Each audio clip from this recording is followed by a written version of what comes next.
My heart raced as I trudged through the thick blanket of fog that enveloped the college campus. It was a typical evening, but the atmosphere was anything but usual.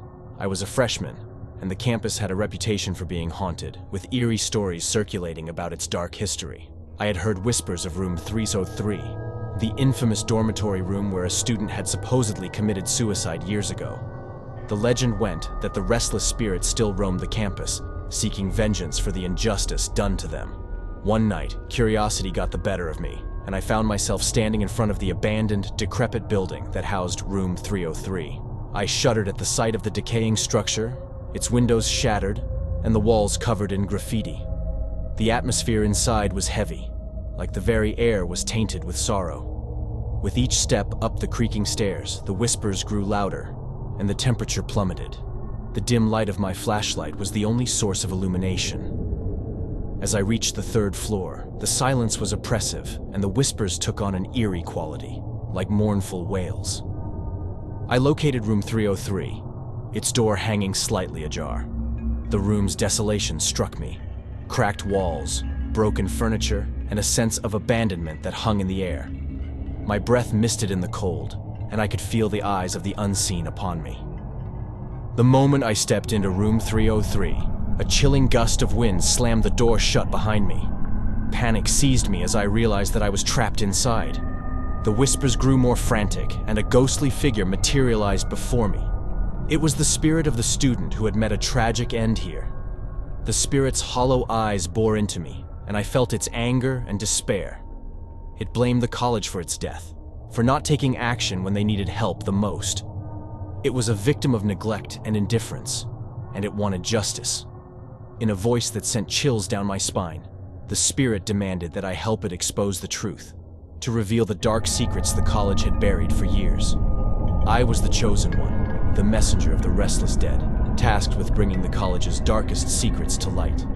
Terrified and trembling, I agreed to help the vengeful spirit. It revealed hidden files, documents, and photographs that told a chilling story of institutional negligence, covering up incidents, and a history of suffering that had been swept under the rug. As I collected the evidence, the whispers grew faint, and the spirit dissolved into the darkness. The door creaked open, and I fled from room 303, carrying the weight of a grim truth. I couldn't rest until I exposed the college's sins and gave the tormented spirit the justice it deserved. The campus would never be the same, and the chilling knowledge that I had uncovered would haunt me for the rest of my days. My college experience had taken a nightmarish turn, and I had become a reluctant messenger of the dead, determined to bring the darkness to light. The haunted college had revealed its secrets, and I was forever changed by the horrors I had encountered.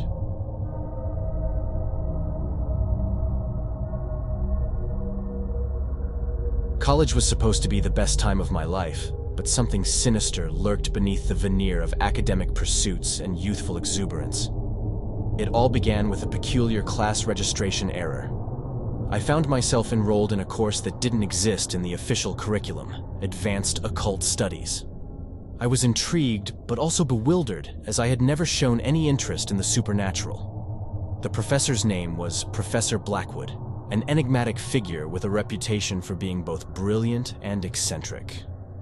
On the first day of class, I entered a room hidden deep within the bowels of the university, far from the bustling student life. The classroom was dimly lit, and a sense of foreboding hung in the air. Professor Blackwood was already there, standing beside an old, ornate wooden desk. His piercing eyes seemed to bore into my soul as he welcomed me. The course itself was an enigma. We delved into arcane texts, studied forgotten rituals, and discussed the darkest corners of the supernatural. With each passing day, I felt a growing unease, as if I were unlocking forbidden knowledge. One night, after an unsettling lecture about summoning entities from other realms, Professor Blackwood handed me a grimoire and instructed me to perform a ritual in the abandoned chapel on campus. He assured me it was merely an academic exercise. As I stood in the eerie silence of the chapel, the flickering candlelight cast elongated shadows on the cold, stone walls. The incantation was intricate, and the symbols in the grimoire glowed ominously. I finished the ritual, and for a moment, nothing happened. But then, a voice whispered from the shadows, a voice that sent shivers down my spine. I am free. A spectral figure emerged, its form shifting and ethereal. It was an entity unlike anything I had ever imagined, and its presence exuded malevolence. It spoke of promises and debts, and I realized with horror that I had unwittingly made a pact. I fled the chapel, but the entity's whisper followed me. It demanded my obedience, insisting that I fulfill my part of the bargain. My once ordinary college life had transformed into a living nightmare, as I became entangled in a web of supernatural horrors. The entity's demands grew increasingly sinister. It required me to perform dark rituals, collect obscure artifacts, and delve deeper into the forbidden knowledge that Professor Blackwood had introduced me to. The price of my academic curiosity was my very soul. I sought help, but those I confided in dismissed my story as madness. I was isolated, trapped in a waking nightmare. Professor Blackwood seemed to revel in my torment, and I realized he was the puppet master orchestrating this malevolent symphony. As the days turned to weeks and then months, the entity's influence over me grew stronger. I could no longer distinguish reality from the nightmare that had become my life. The boundaries of the supernatural and the mundane blurred, and I found myself at the mercy of forces beyond comprehension.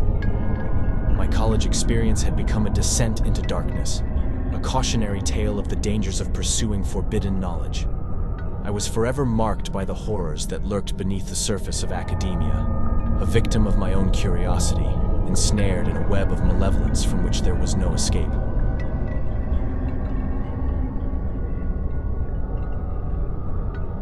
College was meant to be a fresh start, a time for self-discovery, but my experience took a sinister turn that I could never have imagined. It all began with my decision to pledge a fraternity, hoping to find a sense of belonging and camaraderie.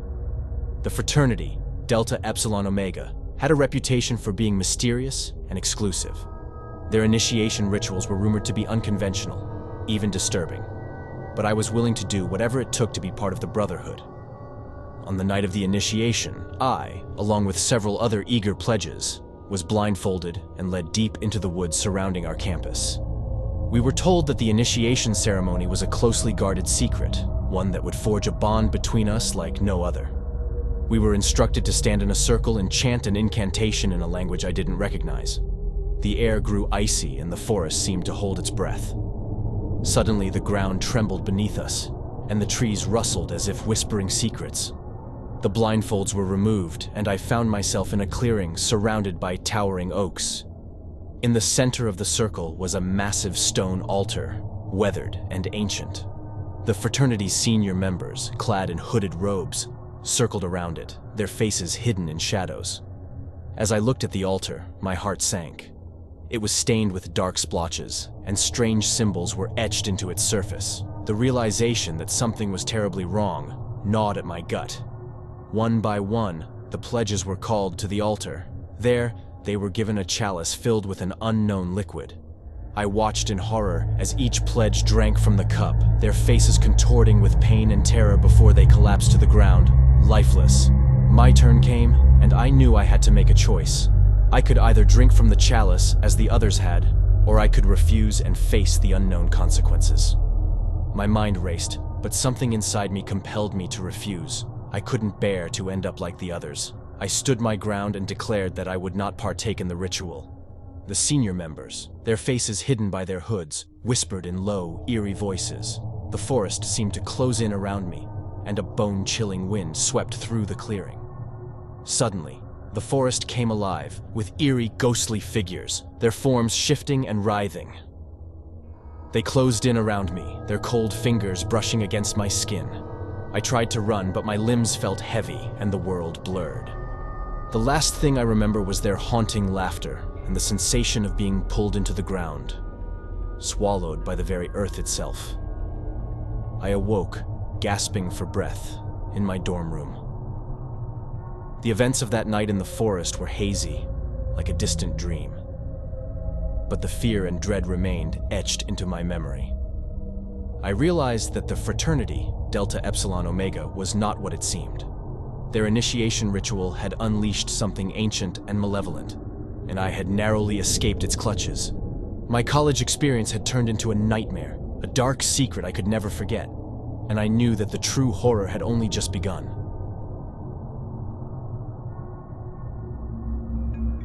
If you enjoyed the video, please make sure to smash that like button and subscribe for more scary horror stories. See you on the flip side.